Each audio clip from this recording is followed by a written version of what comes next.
के साथ तुम अच्छाई का सलूक करो। अच्छाई का सलूक ये है कि एक बात जरूर याद रखें कि कोई औरत फरिश्ता बन नहीं सकती। अगर बनाने जाओगे तो फिर तुम खुद ही बिगड़ जाओगे, बहुत हालात खराब हो जाते हैं। ये भी फरमाया है कि औरत टेढ़ी पसली से पैदा की गई है, उसके टेढ़ेपन में ही तुम लुत्फ उठा लो तो बेहतर है। उसे पूरा सीधा करने की कोशिश करोगे तो वो टूट जाएगी। कोई टेढ़ी हड्डी उसको सीधा पूरा करोगे तो सीधी तो नहीं होगी, टूट जाएगी, बिखर जाएगी। अब यहां औरतें मेरी इस बात को बुरा ना समझें कि मैंने औरतों को टेढ़ा कह दिया है। टेढ़ा इसलिए नहीं कह रहे हैं कि सब औरतें टेढ़ी मेढ़ी हैं, नहीं, बल्कि अक्ल के एतबार से उनके अंदर जज्बात ज्यादा है।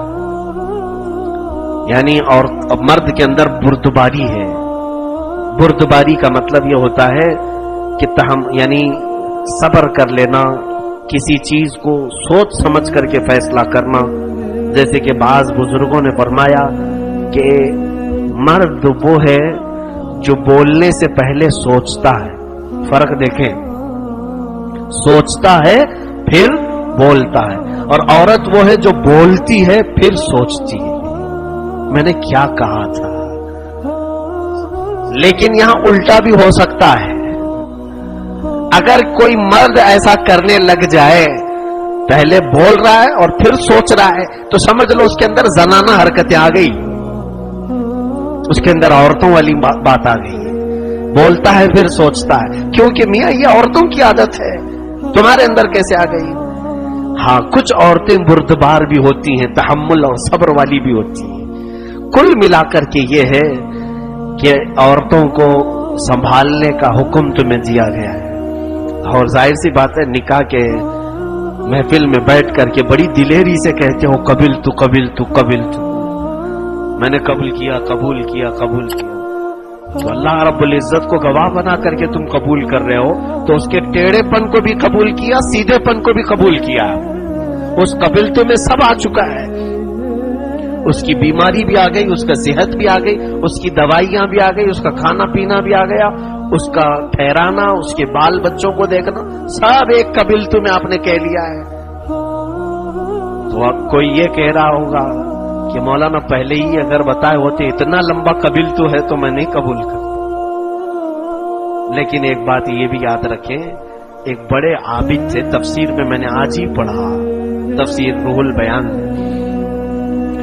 और तफसीर नईमी में अल्लामा अहमद यार खान नईमी रहमतुल्लाह अलैह ने भी लिखा है, बड़ा आबिद था, उसकी बीवी बड़ी बदचलन थी, बहुत यानी कैंची की तरह जुबान चलती थी। उसने बहुत सब्र किया, बहुत बर्दाश्त किया, औरत को मनाता था, समझाता था, लेकिन वो चढ़ी रहती थी, उसके सर पे सवार रहती थी। अब इत्तेफाक ऐसा हुआ कि बीवी बीमार हुई, इंतकाल भी कर गई, इंतकाल कर गई। तो अब ये जो आबिद था, नेक बंदा था, नेक था, परहेजगार था, उसने सताया तो नहीं, जुल्म तो नहीं किया, बर्दाश्त तो करता रहा। दफन कफन वगैरह हो जाने के बाद उसके साथियों ने कहा कि तेरी खातून का इंतकाल हो गया, तू दूसरे निकाह कर ले। कहा एक बला से जान छूटी है, कहां दूसरी बला में डाल रहा।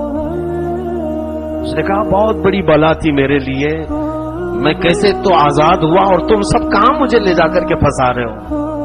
बार बार वो यही कहते रहा, उसके दोस्त सब उसे समझाते रहे, नहीं अकेला जीना दुश्वार हो जाता है, एक खातून को साथ रख ले, निकाह कर। कहा ना, बहुत कड़वा तजुर्बा है, बहुत कड़वा तजुर्बा है, मैं नहीं निकाह करूंगा।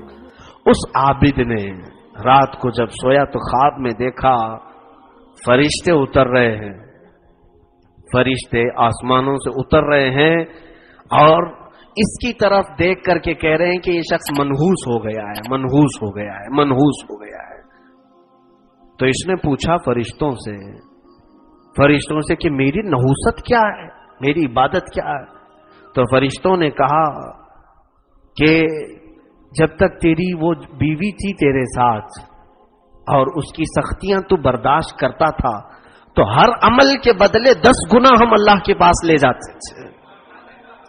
अब वो जब से चली गई تیرے اندر برداشت کرنے کا بھی کوئی معاملہ نہیں رہ گیا، تو وہ جو تیرے اعمال ہم لے کر جاتے تھے اللہ کی بارگاہ میں وہ ختم ہو چکے ہیں، اس لیے ہم تجھ کو کہہ رہے ہیں منحوس ہو گیا۔